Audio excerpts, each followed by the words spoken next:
Going to go ahead and call the Commerce Committee meeting to order. A couple of housekeeping notes.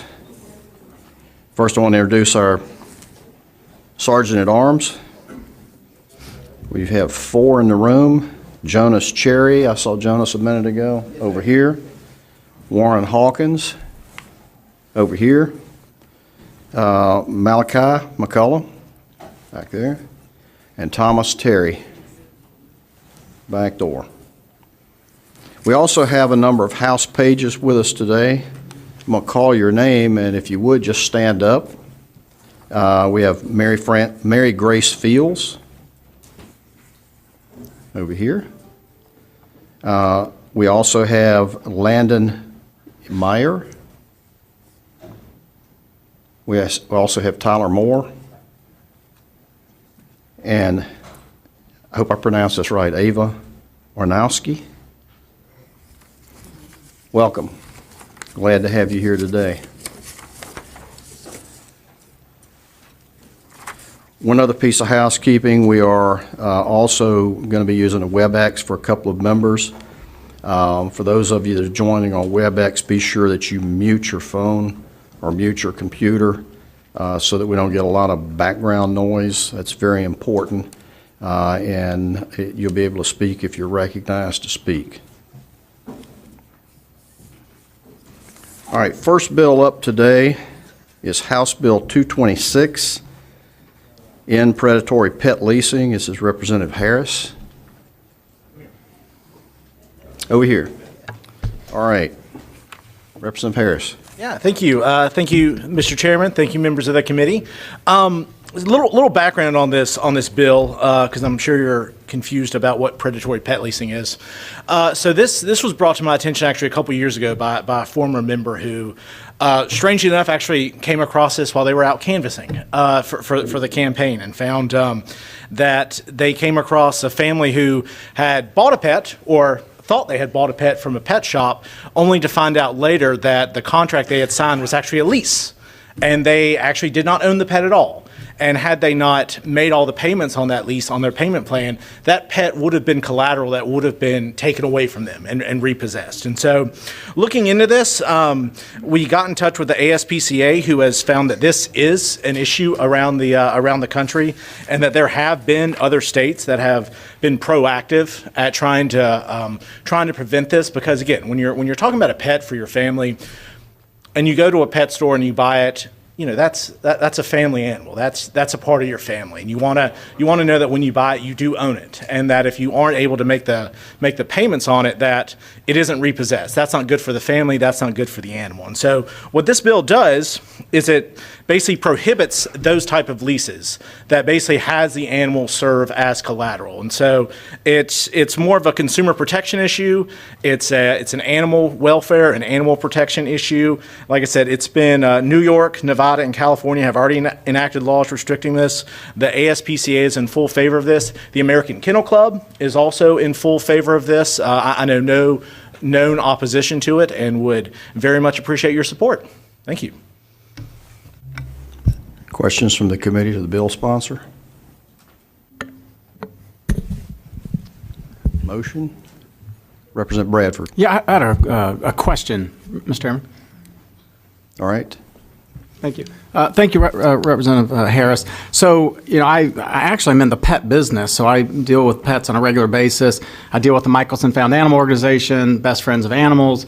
In fact, I sponsored a breakfast last week for Best Friends of Animals, and this has not come up with any of those groups, so I'm not saying it's not a problem, but do you have any specific examples, whether it be where you and I are from in Mecklenburg County or somewhere in North Carolina, where like this has happened? Because I promise you I'd never heard of this until I read this bill. Yeah, and no, that's a good question. So I don't have any specific answers other than the anecdotes that my our former fellow legislator shared with us. But it's more of a preventive action in the sense that this does happen, and it's capable, and more importantly, it's capable of happening. And it's more of a preventative action to make sure that we don't have these predatory leasing agreements and these predatory financial agreements in the pet industry. Other questions? Just for a motion at the appropriate time, Mr. Chair. All right, Representative, hold just one moment. Any other questions? All right, Representative Butler, I think it's appropriate time. Thank you, Mr. Chairman. I move that we give House Bill 226 a favorable report with a referral to Judiciary 1. All right, we have a motion from Representative Butler. Moves that House Bill 282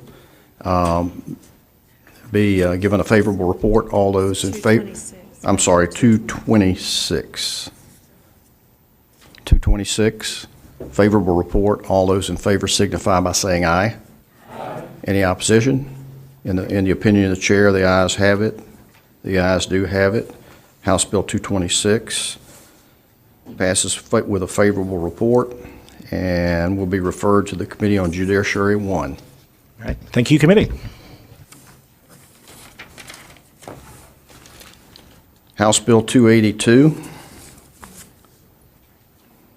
Representative Winslow.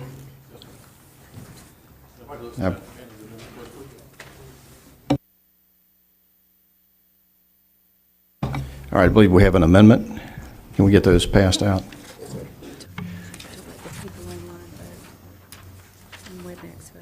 Okay.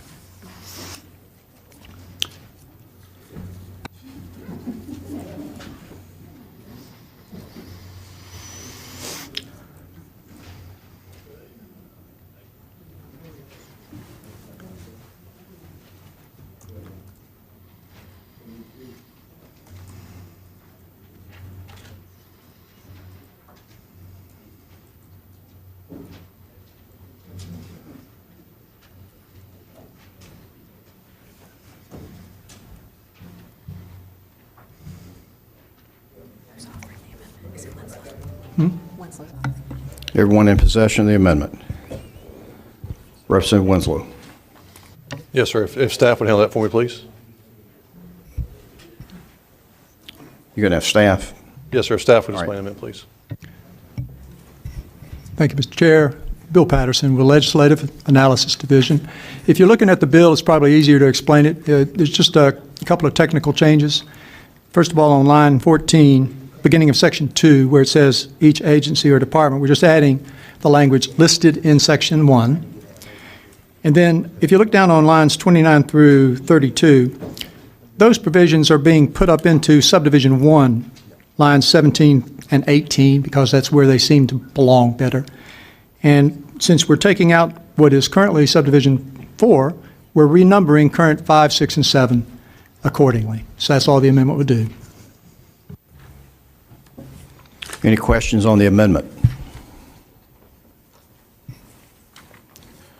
Is there a motion on the amendment? So moved. All right, we have a motion on the amendment. All those in favor signify by saying aye. Any opposition? All right, Representative Winslow back on the bill. All right. Thank you very much. So this is very close to my passion and my heart, and I want to thank Representative Arp, Hardister, and Zinger for being primaries with me on this bill. It is exactly what it says. It's a trade school study. We have a dire need for the trades here in the state of North Carolina. Welders, electricians, and plumbers, and HVAC technicians. And so I want to show that the General Assembly is also passionate about the very same things. If you've ever tried to call a plumber today, you realize that you just get in line and you wait and they show up when they want to show up. Same for HVAC, same for electricians. We have a dire need. And what I want to do is identify the need here in the state of North Carolina, and then also the pathway that best suits us training our young adults and young children, and give them the options so they can enter a trade school as early as 11th and 12th grade, so that they can continue on a path early on in the school system. And I also want to concentrate on NC Links. NC Links is our foster children program. And so by the age of 15, most kids in foster care are pretty much adults. They have lived their own lives. They know how to do things on their own. And then now they're just trying to get to a point where they graduate. I would much rather give them an option where they can go someplace where they can go to school 11th and 12th grade and have an option for a program in the trade school study area. And so what this bill does is it asks the Department of Commerce to work with education to study the needs and then also identify a pathway for our students.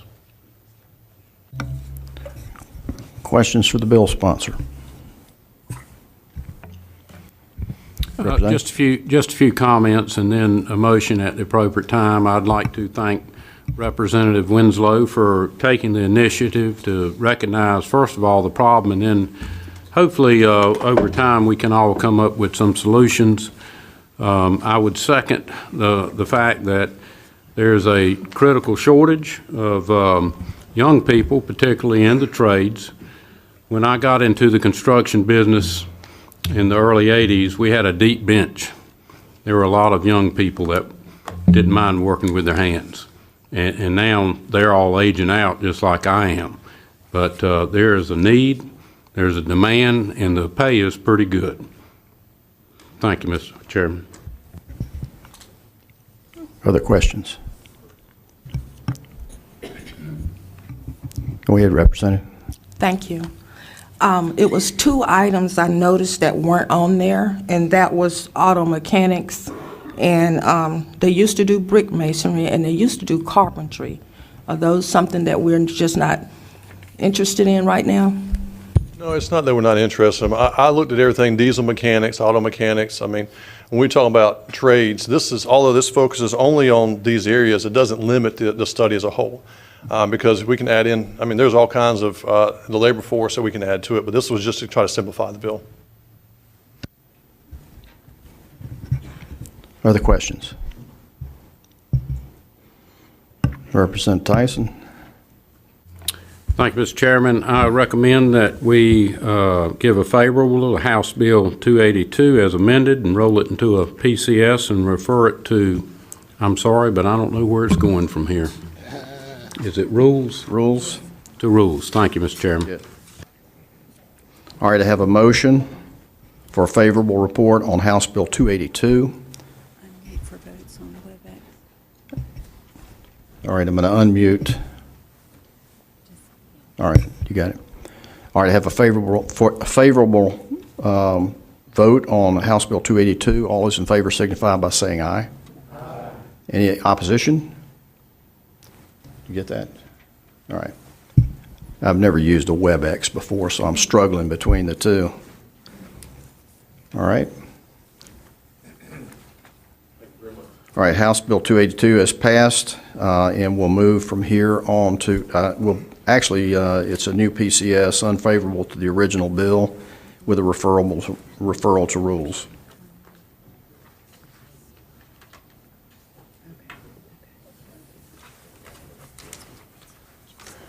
House Bill 347, Representative Sane.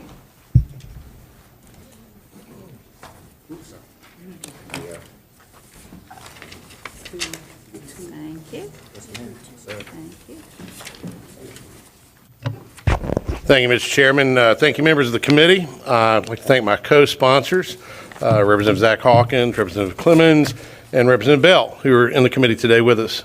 House Bill 347, you might have heard a little bit about it. It's been widely publicized. It is the bill that would allow sports wagering in North Carolina. And I do appreciate the opportunity to discuss the bill. It does outline sports betting.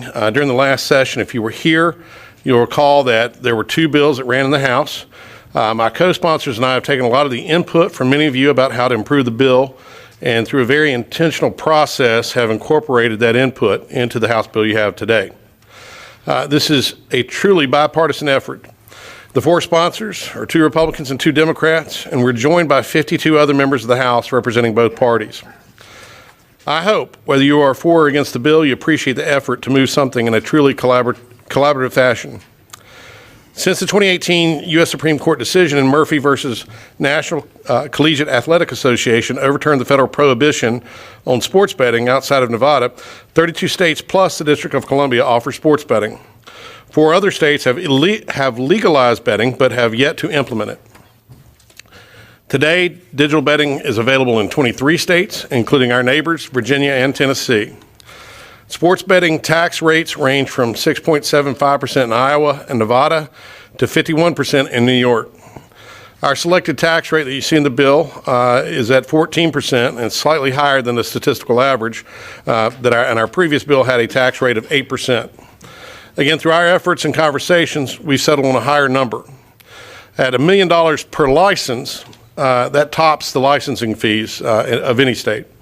We require obtaining an interactive sports wagering license before offering or accepting sports wagers.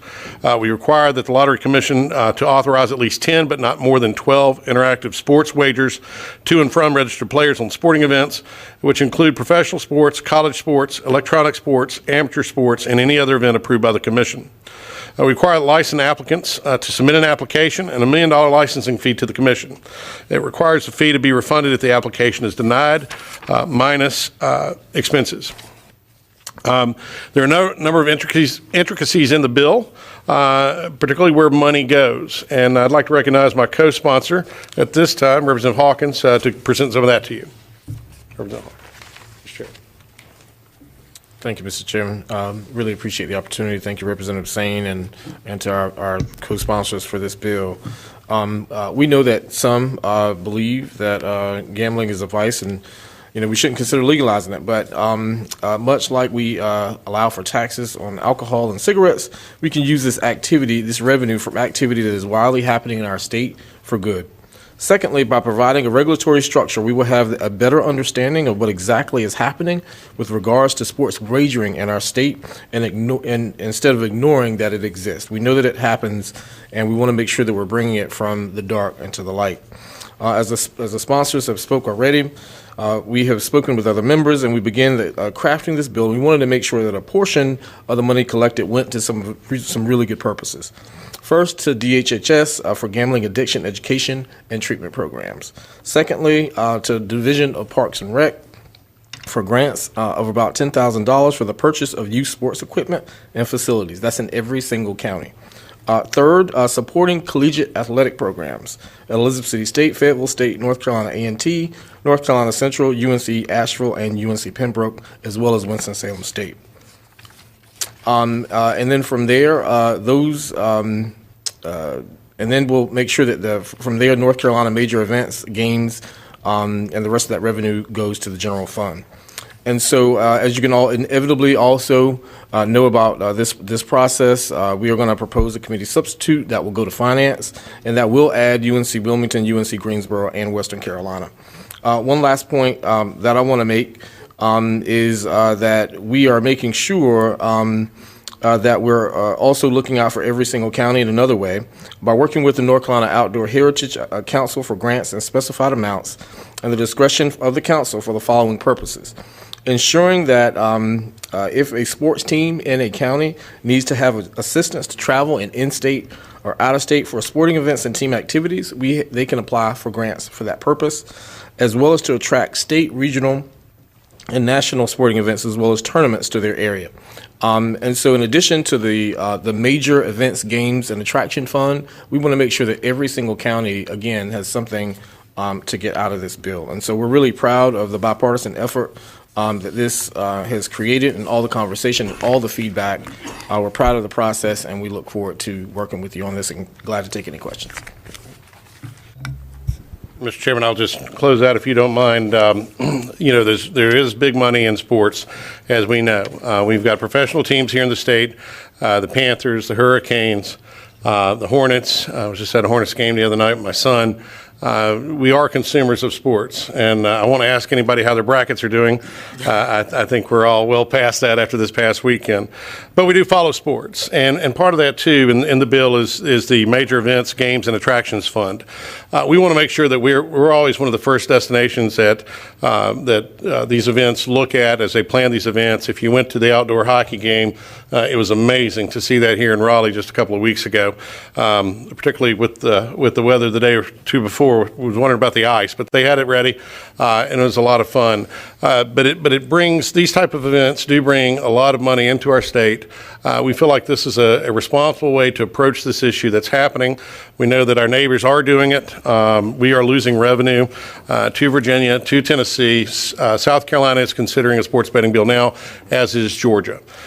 So you have the bill before you. We have, like I said, we have tried to carefully craft a bill that takes in a lot and accounts for a lot of the opinions expressed. last year and, of course, this year as we started this session. And the sponsors of the bill asked that if you do have concerns, you bring them to us. We have 2 more committees before we go to rules. We've got finance, and we also have Judiciary 1 coming up. So as we get that, as we've talked to you, like I say, we've got 56 sponsors of the bill already, and we've talked to other folks who are supportive that just didn't get a chance to sponsor. So with that, I'll turn it back over to you, Mr. Chair, and appreciate a solid vote on this. Thank you. Thank you, Representative Sane. I had one hand up. We'll go to questions from committee. Representative Adams. Thank you, Mr. Chairman. Could I ask some questions about how this works? How it actually functions? Representative Sane. The members, it's up to you, Mr. Chairman, but the members welcome to ask the questions. If I can't answer it, I may defer to staff, but there's a lot of legalese in there, but glad to try to help. I'll be pretty simple. Does this happen real time? Can you, as a game is going on, is there actually wagering going on during the game? They can. Usually there's a lock-in, depending on the type of bet that you place. So it's really largely dependent, as best I understand it, the type of bet that you place. So if you were betting, say, the Tar Heels to beat the Blue Devils, I don't know if you should take that bet or not, but nevertheless, you could wager that, and you could place that bet before the game starts. You can't change that bet depending on the rules of the game that they set up in the middle of the game. Now, there are other options that you could maybe middle of the game try to guess the outcome or something of that nature. But I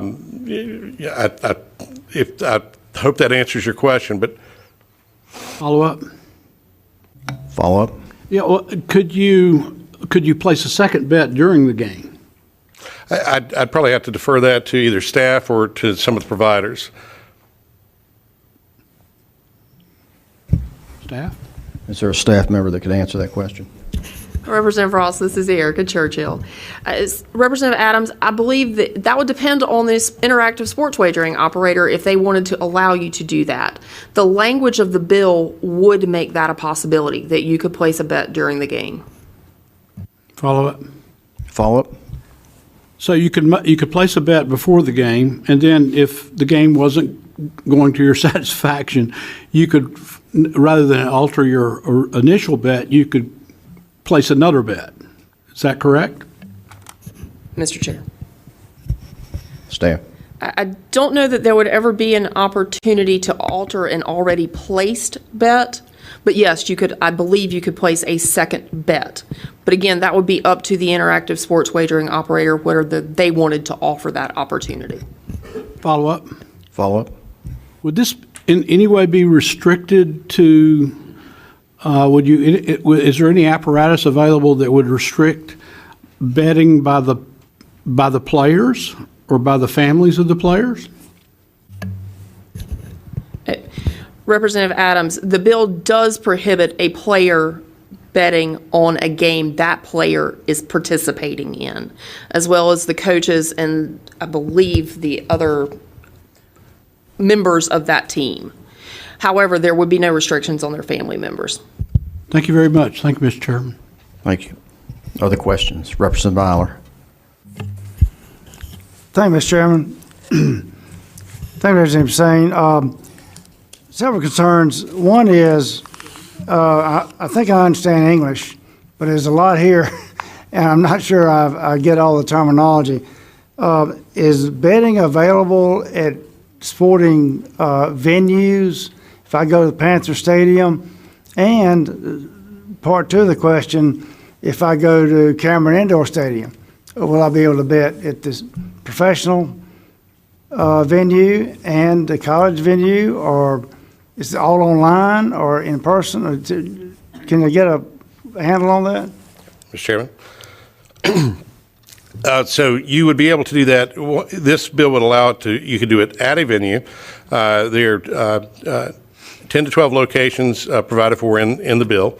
So you could conceivably, if the Panthers had a sports book there on premises, that you could go in and bet, and part of that is to get more utilization of the stadiums that sit empty. So there are other games going on, just like this past weekend. There were multiple games, but none of them had to do anything with football. They could operate a venue there. but you can also do it on your phone, which is what we see now happening through geolocation. We have people that go literally just right over to the Virginia line, and we've got data that supports that. Those who track it, they look at where the phones are geolocating, and they simply leave North Carolina, go into a state that offers sports betting, and place their bet. With the bill, it would allow it to happen here in North Carolina. So your phone would geolocate, much like our lottery commission does now. And I don't know if you've ever used the lotteries app that we currently have. If you're not in our state, you can't buy a lottery ticket. But if you're in the state, you can use the app provided by the North Carolina Lottery Commission to purchase a lottery ticket. Follow up. Getting back to the college sports, high school sports, I mean, where does it stop? High school sports are not allowed, and it specifies it very clearly in the bill. So it's for college and professional sports and some amateur sports. Follow up. Is there an age limit, like buying cigarettes or booze? That is specified. The staff could probably point that out where it is in the bill.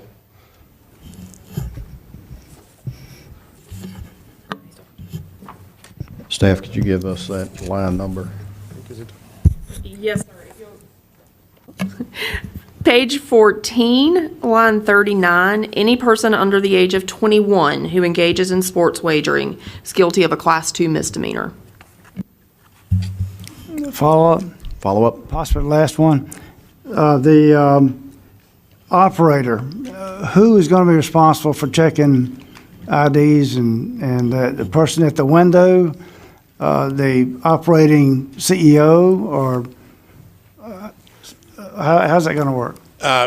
So at a venue, they would verify an ID, much like you do at a bar to buy a drink. On an app, you have to self-certify and verify your age via the app.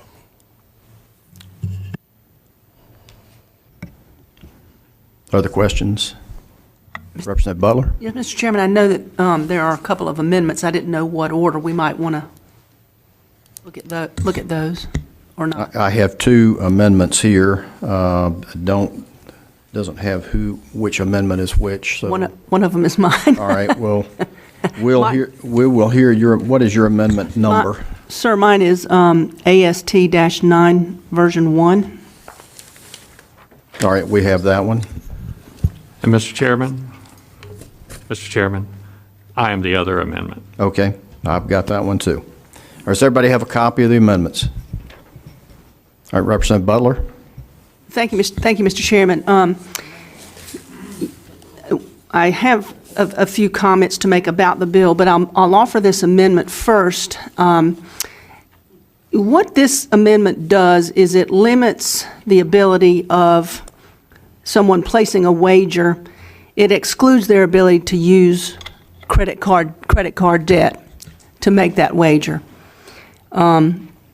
It's one thing to responsibly use funds that you've earned and you have in the bank, and it's another matter entirely to drive up a huge credit card debt to support gambling. And so I feel like this is a common sense amendment that would at least protect some folks from their impulsivity, if you will. I urge you to support the amendment. Representative Sane? Thank you, Mr. Chairman, and thank you, Representative Butler. The sponsors would just urge you not to pass that. The responsibility does end up on the individual, the adult, to make their choice. And credit cards are a form of currency. I use one to make sure that I get points, cash back. My Apple Card gets me discounts at the Apple Store. I pay it off every month. I'm not sure that it's up to us to totally police and regulate credit that way. And if we're going to do it that way, I think it opens it up for lots of other ways to manage people's credit cards. So I just ask that the committee vote no. Representative Shepherd? A question on the amendment. Basically, I was at a store recently and someone was buying a lottery ticket, and they refused to let them use a credit card to buy the lottery ticket. Is there a restriction on lottery tickets as far as using a credit card, or is it just that store's decision? Staff, do you know the answer to that?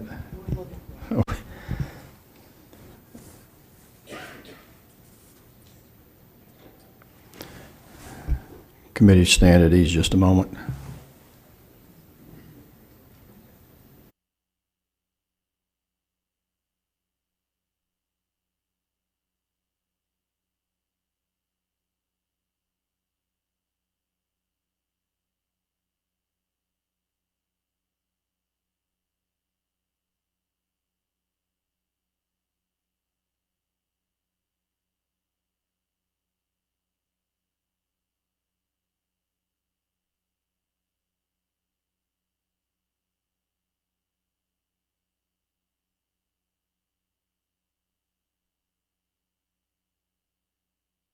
Could, just by way of a quick Google search on the North Carolina Education Lottery page, the question is asked, can I use a credit card to purchase lottery tickets? And the answer is no.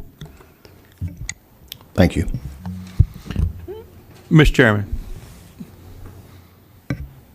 All right, It's Representative Bell.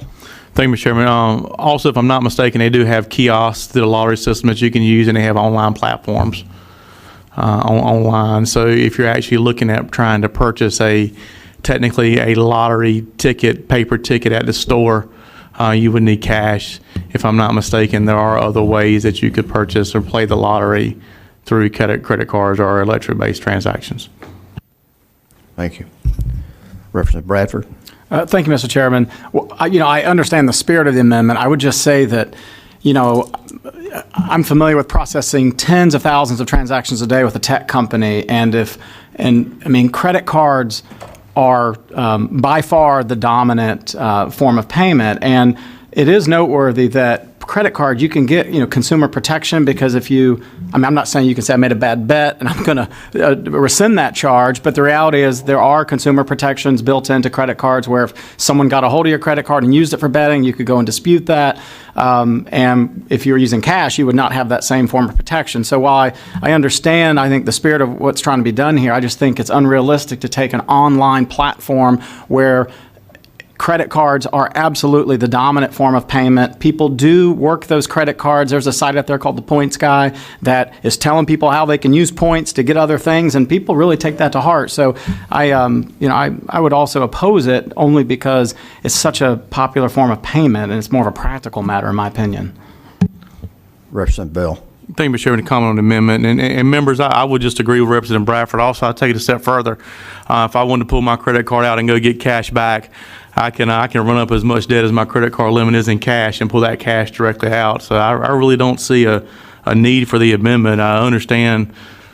Actually, I really don't understand the concern, and it's interesting that we want to force this bill to be solely cash only, yet in everything we do in our everyday lives and many a piece of legislation that runs through here, we all want to navigate through cashless transactions. Frankly, now you can't go to a ball game and carry cash anymore. Everything has to be with a credit or debit card, yet you want to stranglehold this bill simply because you may not be supporting it. Mr. Chairman, just to comment on the amendment a second time. Butler. Well, again, I understand that commerce is driven by credit, and that's no surprise to me, but we're talking about an industry that has a horrible addictive quality. That is the distinguishing element. We're not talking about running up a bill on tennis shoes or hot dogs or whatever else you're putting on your credit card. We're talking about people's livelihoods, and we're talking about families who have suffered the ruination at the hands of a gambling addiction. And so I would distinguish this that way and suggest to you that this is a reasonable safeguard to protect North Carolinians.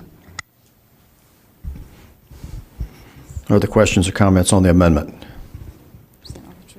Representative Autry. Thank you, Mr. Chairman. I believe in North Carolina, a lottery ticket can be purchased with a debit card, but I would rely on staff to confirm that credit cards may not be used to purchase lottery tickets. Thank you, sir.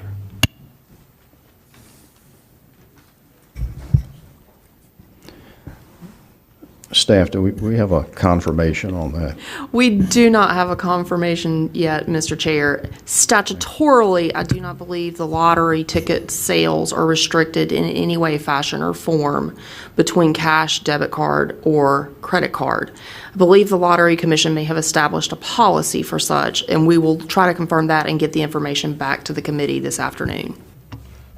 Thank you. Mr. Chairman, if I may, when it does come to credit cards, I do think from a security standpoint, one, there's, if you get off the rails, there's consumer protections built into the bill that these operators can identify that someone is a little bit out of control in their betting.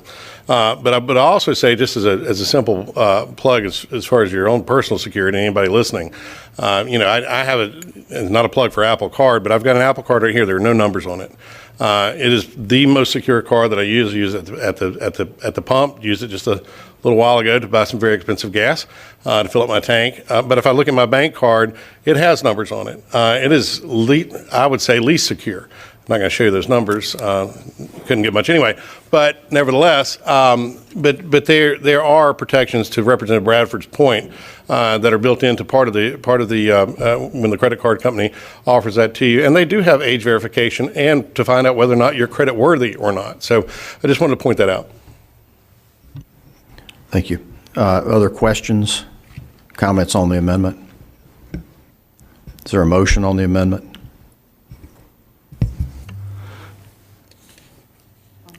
Representative Autry. Thank you, Mr. Chair. Mr. Chairman, I move for the approval of Amendment H347-AST-9 Version 1. And I'd like the ayes and nays, please. All right. It's been requested for the ayes and nays, so this will be a roll call on the amendment. Roll call on H347 AST 9 version 1. Clerk will call the roll. So you can call it out.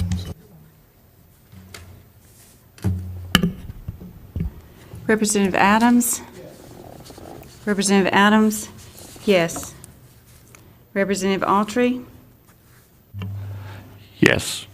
Autry? Aye. Representative Baker?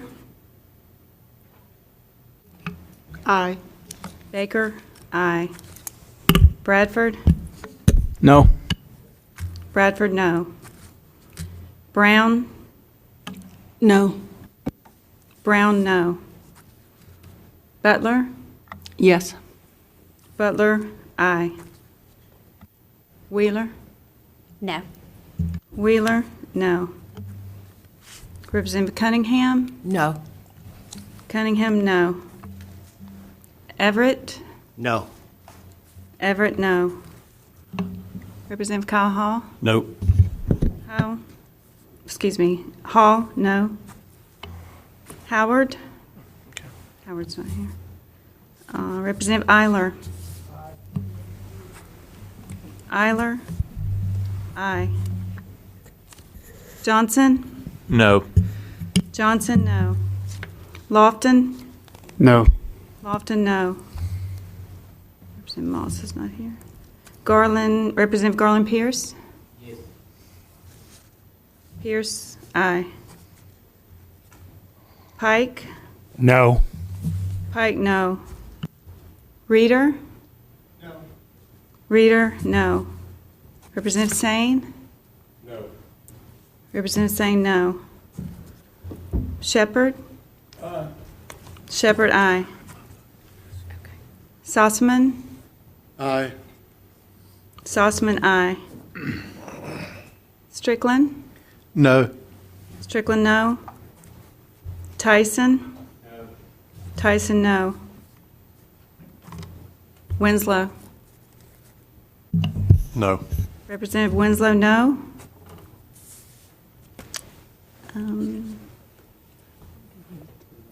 Destin Hall?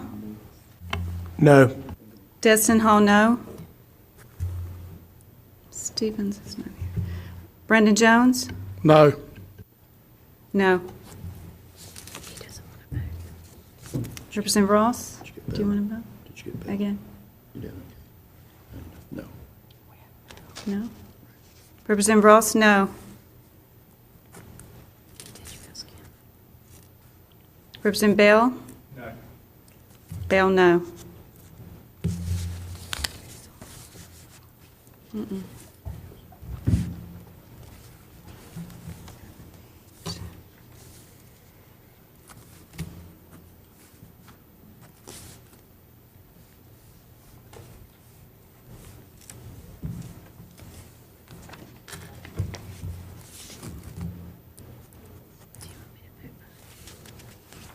The noes have it, 18 to 8. All right, the ayes were 8, the nays were 18. Motion for the amendment fails. Next amendment is Representative Autry. Thank you, Mr. Chairman. Appreciate the opportunity. Committee members, this amendment would delete professional sports, amateur sports, college sports, and all of from page 2, lines 42 through 43, and replace it with just professional sports. If you're going to do this, I don't see any reason that we should sully our beloved college sports or amateur sports in North Carolina. The same goes for, on page 4, lines 42 through 43, inserting between those lines sports wagering on college sports, sports wagering on amateur sports as those that are not permitted. And on page 5, line 18, by deleting that line, and on page 5, lines 20 through 21, by rewriting those lines to read any other event approved by the commission, and renumbering of the amendment accordingly. So I would hope that we can have support for this amendment. I know we're all big fans of college sports, and this bill, I'm afraid, would just sully that whole wonderful thing that we enjoy here in North Carolina. So please support the amendment. Thank you. Representative Sane. Mr. Chairman, I just ask that the members vote no. It would, look, it's meant to be a revenue piece.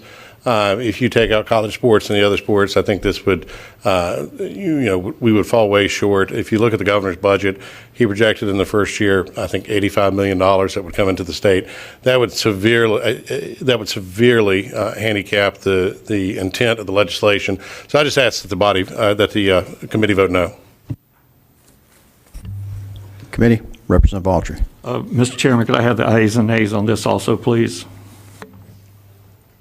Representative Bradford. Yeah, so I want to comment on this amendment. I mean, have you heard of the NIL, name, image, and likeness? We're now paying college players. I mean, at the end of the day, college sports has changed before our eyes. We have football players who are making, well, not just football players. I mean, there's a gymnast at a college who's making a lot of money. And so the point is, college athletes are now able to make money under the NIL.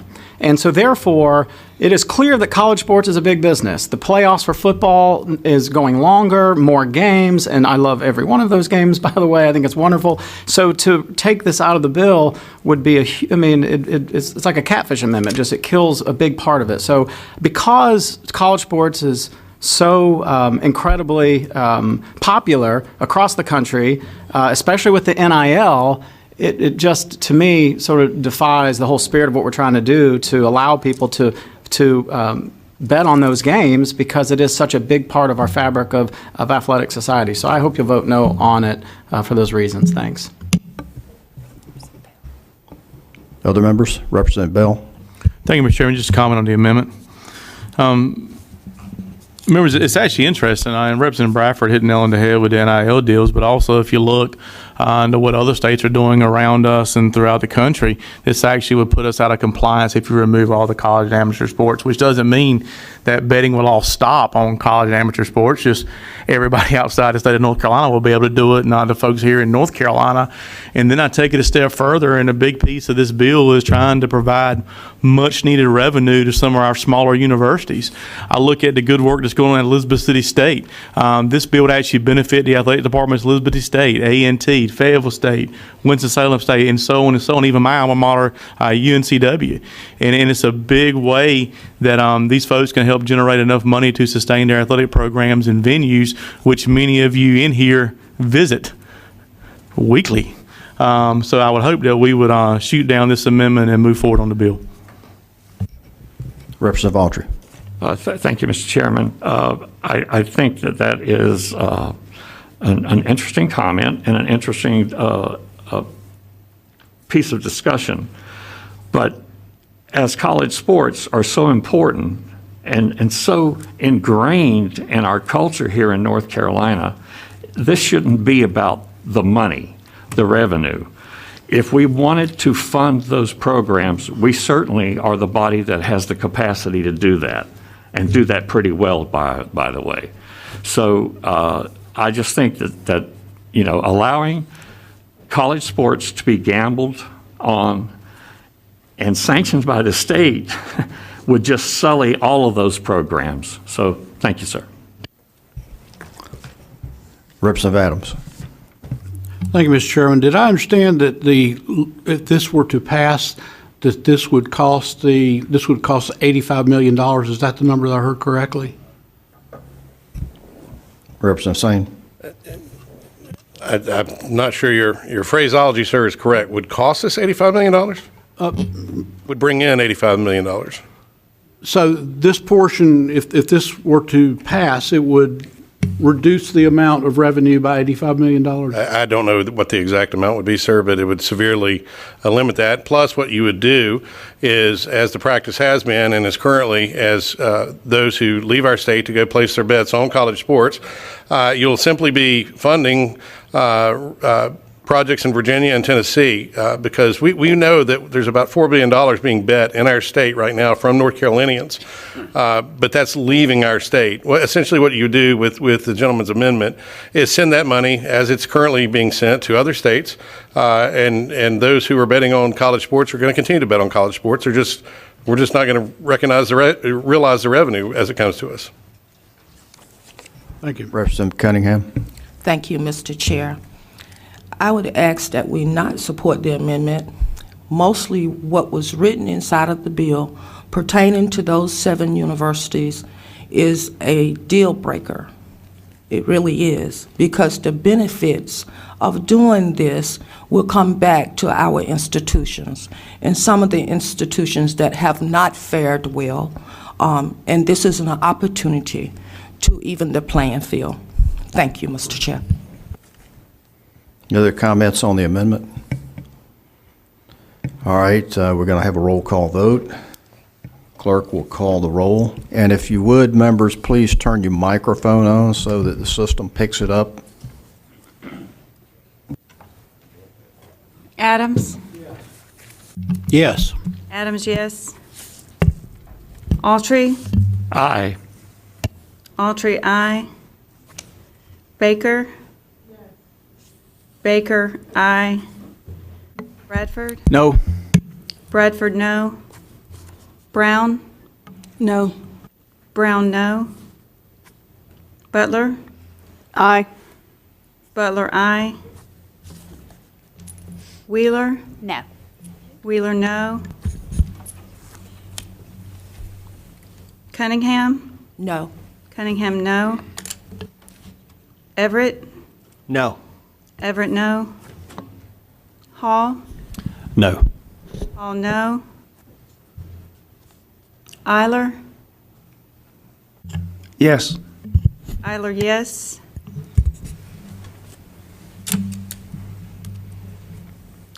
Johnson? No. Johnson, no. Lofton?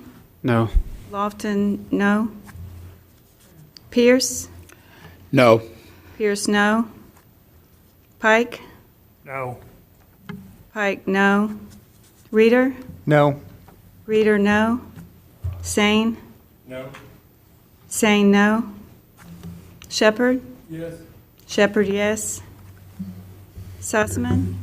Yes. Sussman, yes. Strickland? No. Strickland, no. Tyson? No.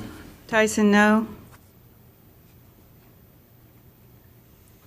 Winslow? No. Winslow, no. Bell? Yes. Bell, no. Hall? No. Hall, no. Jones? No. Jones, no. Ross? No. Ross, no.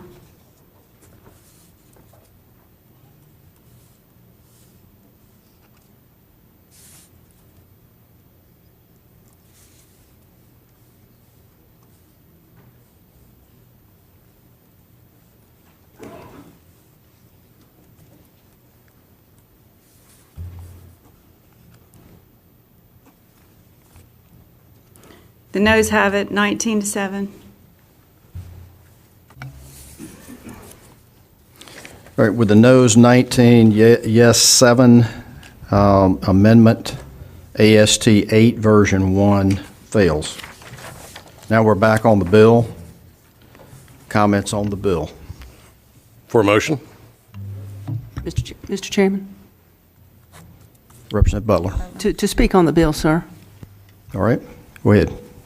While the bill, of course, is very long and very complicated, and as we see, it elicits pretty strong opinions from everybody concerned, I kind of want to just touch on one component of it, and that's the argument that bothers me that says that, you know, everybody's already doing it. It's all offshore. It's all happening, and we are failing to capture the revenue, and it's going to Virginia and other places.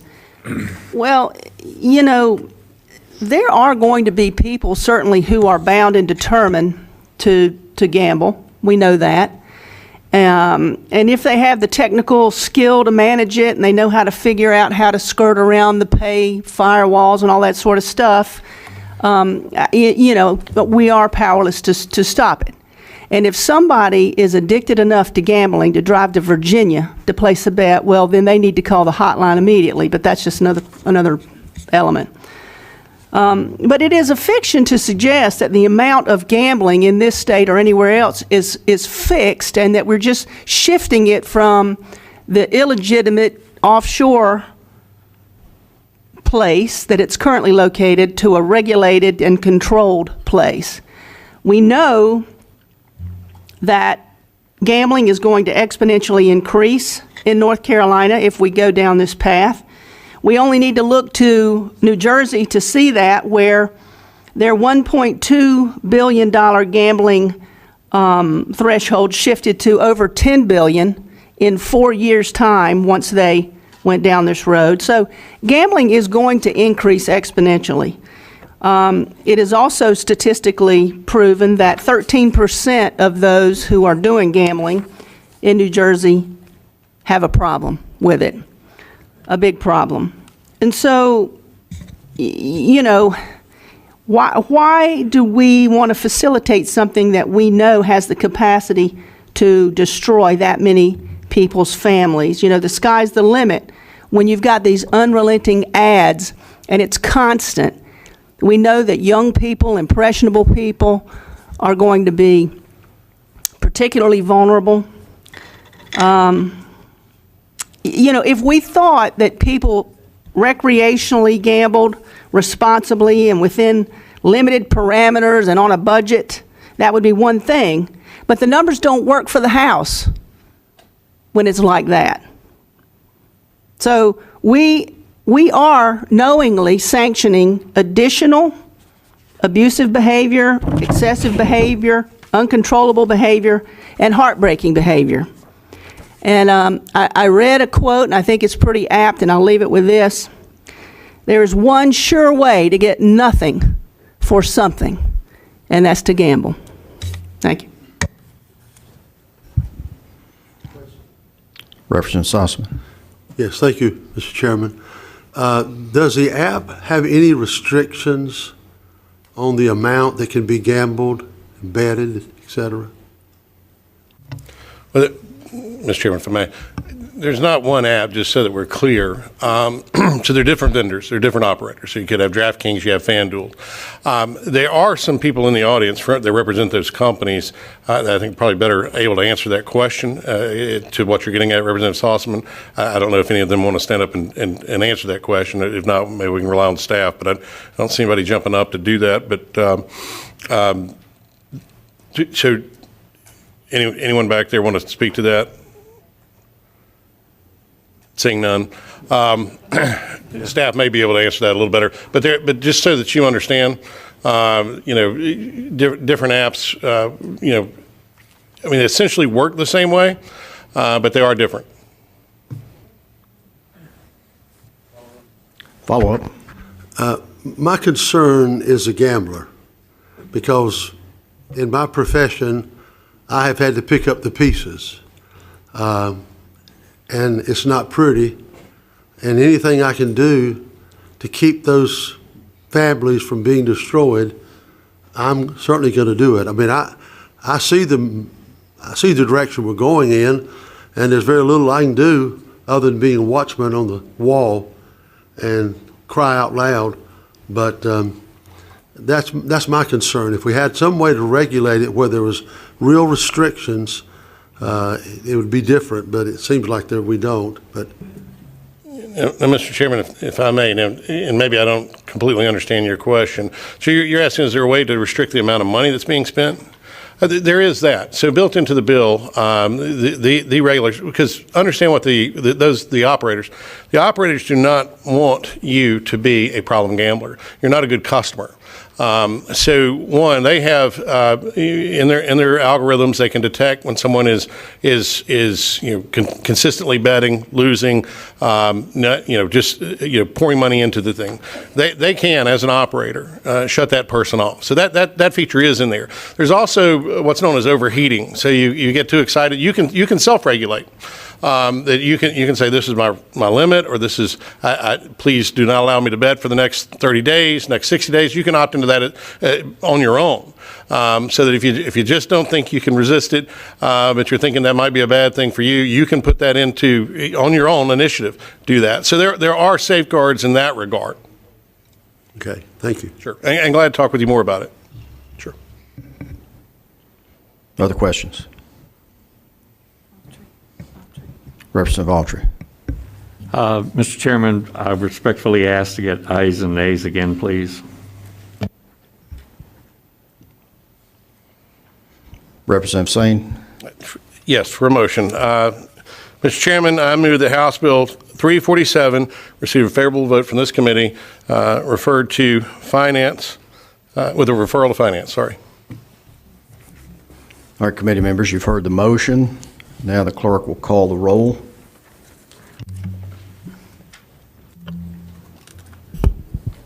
Representative Adams? No. Adams, no. Autry? No. Autry, no. Baker? Yes. Baker, yes. Bradford? Yes. Bradford, yes. Brown? Yes. Brown, yes. Butler? No. Butler, no. Clemens? Yes. Clemens, yes. Cunningham? Yes. Cunningham, yes. Everett? Yes. Everett, yes. Kyle Hall? Yes. Kyle Hall, yes. Eiler? No. Eiler, no. Johnson? Yes. Johnson, yes. Lofton? Yes. Lofton, yes. Pierce? No. Pierce, no. Pike? No. Pike, no. Reader? Yes. Reader, yes. Sane? Yes. Sane, yes. Shepherd? No. Shepherd, no. Sussman? No. Sussman, no. Strickland? Yes. Strickland, yes. Tyson? Yes. Tyson, yes. Winslow? Yes. Winslow, yes. Representative Bell? Yes. Bell, yes. Representative Destin Hall? Yes. Hall, yes. Brandon Jones? Yes. Jones, yes. Representative Sauls? No. Sauls, no. Representative Ross? Yes. Yes. Ross, yes.